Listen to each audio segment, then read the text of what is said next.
Okay, ഈ ക്വസ്റ്റ്യനിൽ നമുക്ക് ഒരു ക്വസ്റ്റ്യൻ തന്നിട്ടുണ്ട്, അതിൻ്റെ 2 സ്റ്റേറ്റ്മെൻറ്റ്സ് തന്നിട്ടുണ്ട്.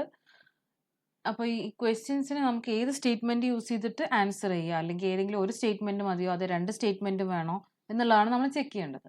സോ ക്വസ്റ്റ്യൻ എന്ന് പറഞ്ഞാൽ what is the time required to download the software, ഒരു സോഫ്റ്റ്വെയറിൻ്റെ ഡൗൺലോഡ് ചെയ്യാനുള്ള ടൈം എത്രയെന്നാണ്. ആൻഡ് സ്റ്റേറ്റ്മെൻറ്റ് 1ൽ തന്നിട്ടുള്ളത് സൈസ് ഓഫ് ദ സോഫ്റ്റ്വെയർ തന്നിട്ടുണ്ട് 12 MB. സോ നമ്മൾ സൈസ് എന്ന് പറയുന്നത് 12 MB ആണെന്ന് തന്നിട്ടുണ്ട്. ഓക്കെ, സോ 12 MB ആണ് സൈസ് എന്ന് തന്നിട്ടുണ്ട്. സെക്കൻഡ് സ്റ്റേറ്റ്മെൻറ്റിൽ the transfer rate is 2.4 KB/s. So transfer rate തന്നിട്ടുണ്ട് 2.4 KB/s. Okay, so transfer rate തന്നിട്ടുണ്ട്, എത്ര സൈസാണ് ട്രാൻസ്ഫർ ചെയ്യേണ്ടത് എന്നുള്ളത് തന്നിട്ടുണ്ട്.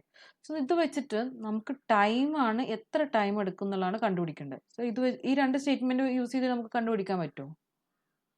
സോ ടൈം നോക്കുമ്പോൾ ടൈം ഈസ് ഈക്വൽ ടു ഇത് ട്രാൻസ്ഫർ റേറ്റ് എത്രയാണോ, അല്ല, നമ്മൾ സൈസ് എത്രയാണോ അത് ഡിവൈഡ് ബൈ ട്രാൻസ്ഫർ റേറ്റ് വരിക. Size divide by the transfer rate. അതിന് ഫസ്റ്റ് നമ്മൾ 1 MB-യിലാണ് തന്നിട്ടുള്ളത്, 1 KB-യിലാണ് തന്നിട്ടുള്ളത്. സോ 1 MB എന്ന് പറയുമ്പോൾ 1000 KB ആണ്. 1 MB is equal to 1000 KB. So 1000 KB ആയതുകൊണ്ട് തന്നെ നമ്മൾ എന്ത് ചെയ്താൽ മതി, ടൈം എന്ന് പറയുമ്പോൾ time is equal to size 12 MB അല്ലേ. So 12 into 1000 divide by 2.4 KB. So 2.4 KB/s ആണ്.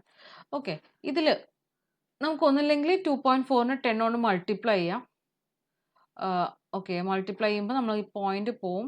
സോ 24 ആവും. ഇവിടെ മുകളിൽ മൾട്ടിപ്ലൈ ചെയ്ത് ഒരു 10 അവിടെ ഇരിക്കും. സോ അല്ലെങ്കിൽ time is equal to 12 into 10,000 by 24. So 12 24 നമുക്ക് 2 കൊണ്ട് കട്ട് ചെയ്യാം. സോ